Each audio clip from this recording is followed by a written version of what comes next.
असुरराज हिरण्यकश्यप का अहंकार।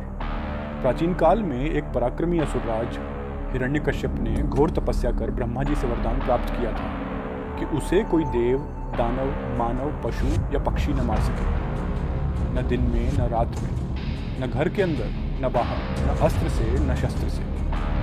इस वरदान के कारण वह स्वयं को अमर मानने लगा और स्वर्ग तथा पृथ्वी पर अपना शासन स्थापित करने लगा।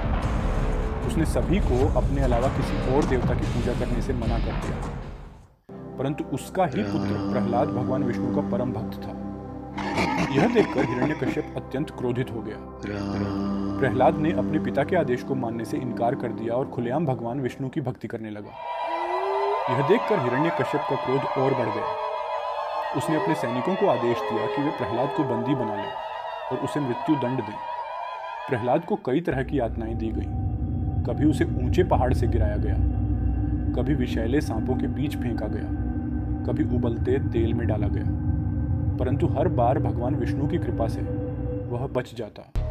हिरण्यकश्यप की बहन होलिका को आग में न जलने का वरदान प्राप्त था। उसने अपने भाई से कहा, मैं प्रहलाद को गोद में लेकर अग्नि में बैठूंगी, जिससे वह जलकर भस्म हो जाएगा और मेरा वरदान मुझे बचा लेगा। होलिका ने प्रहलाद को छल से अपनी गोद में बैठाया और अग्नि प्रज्वलित कर दी, परंतु भगवान विष्णु की कृपा से प्रहलाद सुरक्षित रहा, जबकि होलिका जलकर भस्म हो गई।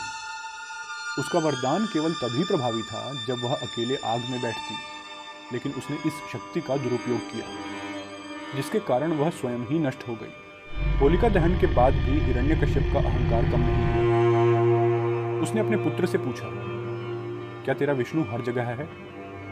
प्रहलाद ने उत्तर दिया, हाँ, वे कण कण में है। हिरण्यकश्यप ने क्रोध में आकर एक खंभे पर प्रहार किया और पूछा, क्या वह इस खंभे में भी है? तभी खंभा फट पड़ा और भगवान विष्णु अवतार, आधा सिंह आधा मानव में प्रकट हुए। उन्होंने हिरण्यकश्यप को अपने घुटनों पर रखा और संध्या के समय, जब न दिन था न रात, महल की चौखट पर, न अंदर थी न बाहर, अपने नखों से, जो न अस्त्र थे न शस्त्र, उसका वध कर दिया।